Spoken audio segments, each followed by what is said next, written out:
धर्म कोड के नाम से धार्मिक मान्यता दी जाए और मर्यादा के साथ जनगणना में शामिल होने का हमें अवसर दिया जाए। हमने भारत सरकार को एक अल्टीमेटम दिया है 20 नवंबर 2022 तक यदि सरना धर्म कोड के मामले पर कोई पॉजिटिव संकेत, फैसला या बातचीत नहीं होती है तो 30 नवंबर 2022 को झारखंड, बंगाल, बिहार, उड़ीसा, असम में सुबह से शाम हम रेल रोड चक्का जाम करेंगे। उसके बाद और भी कुछ रास्ता अपनाएंगे, लेकिन हम महामहिम राष्ट्रपति द्रौपदी मुर्मू जो हमारे बीच में से है, चीज़ों को समझती है, उनके साथ 26 अगस्त 2022 को दिल्ली में मुलाकात हुई है। इस विषय पर उनको हम लोगों ने कहा है आपको ये काम करना है, सहयोग देना है। उन्होंने कहा ठीक है, हमारा सहयोग रहेगा, लेकिन प्रधानमंत्री नरेंद्र मोदी जी से भी आप लोग को बातचीत करनी चाहिए। हम लोग इसके लिए प्रयासरत हैं।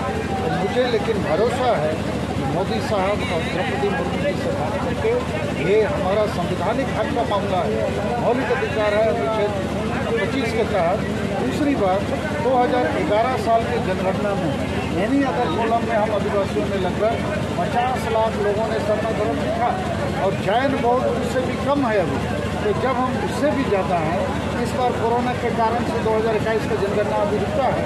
जब भी होगा, इतना प्रचार प्रसार हम लोग कर रहे हैं तो 100 लाख से ज़्यादा लोग इस बार सरना लिखेंगे। और तब भी यदि भारत सरकार नहीं देगी तो हम माननीय सुप्रीम कोर्ट तक जाएंगे कि आखिर ये देश संविधान से चलेगा या किसी की मर्जी से चलेगा। और यहाँ पर जो फंडामेंटल राइट के तहत भी यदि हमको ये अधिकार नहीं मिलेगी तो हम फिर विचार करेंगे और भी आंदोलन के तरीकों को अपनाएंगे। सरना कोड का एक पहले भेजा गया था कि राज्य के द्वारा भेजा गया था, लेकिन वहाँ से उसको रिजेक्ट रद्द कर दिया गया, क्या कुछ करेंगे? नहीं, रिजेक्ट अभी तक हुआ नहीं है, तो स्वीकार नहीं की गई है।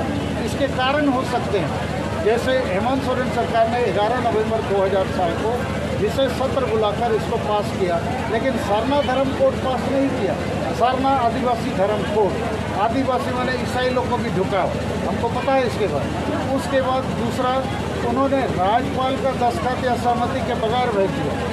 तीसरा, 26 सितंबर 2021 को हेमंत सोरेन सर्वदलीय नेताओं का टीम लेकर दिल्ली गए, पेपर में दिया अमित शाह से हम लोग मिलेंगे, जातीय जनगणना पर बात करेंगे और सरना धर्म पर बात नहीं किया।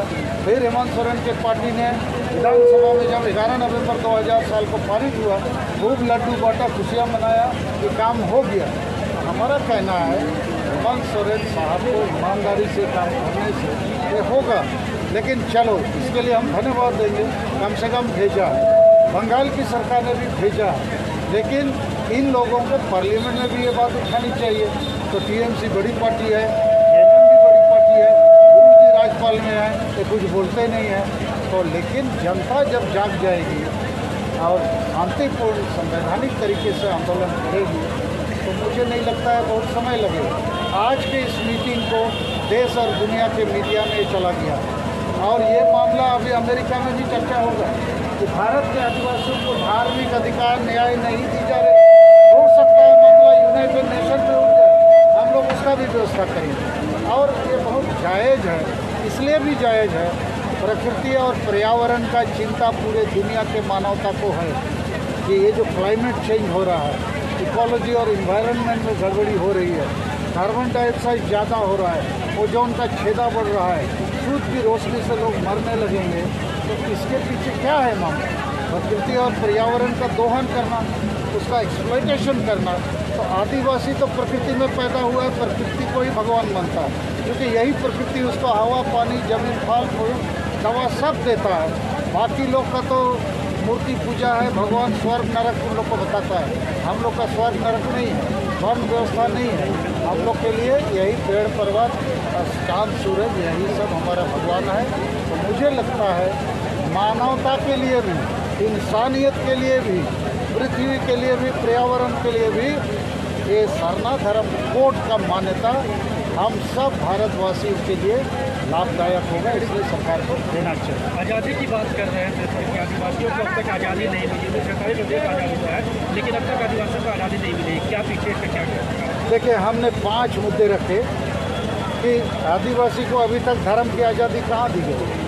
हमको दूसरे धर्मों की तरफ ठेला जाता है, मजबूर किया जाता है। तो हम आज़ादी चाहते हैं, भाषा की आज़ादी। 75 साल हो गया, आदिवासी भाषा में पढ़ाई लिखाई कहीं नहीं हो रहा है, तो आज़ादी चाहिए।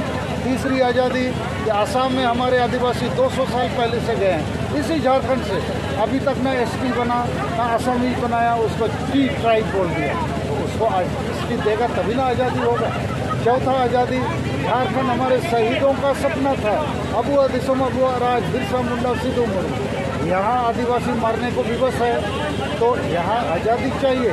यहाँ संविधान कानून लागू नहीं हो रहा है, खाली लूट पाट चोरी और भ्रष्टाचारी चल रहा है। पांचवा, ये जो हमारा अपना आदिवासी शासन व्यवस्था है, वहाँ भी हम जनतंत्र और संविधान को लागू करना चाहते हैं। इसके लिए तो सरकार को भी जिम्मेदारी है ना। गांव में किसी को डाइन बना दिया, किसी को जुर्माना लगा दिया, सामाजिक बहिष्कार कर दिया, तो पुलिस प्रशासन को तुरंत एक्शन लेना चाहिए। पुलिस प्रशासन के पास आदिवासी जाता है तो पुलिस प्रशासन बोलता है आप लोग का समाज का मामला है, आप लोग समझ लो। तो ये सब गलत है। तो इन 5 चीज़ों पर हम आज़ादी चाहते हैं, तब हमको सच्ची आज़ादी इस देश में मिलेगी।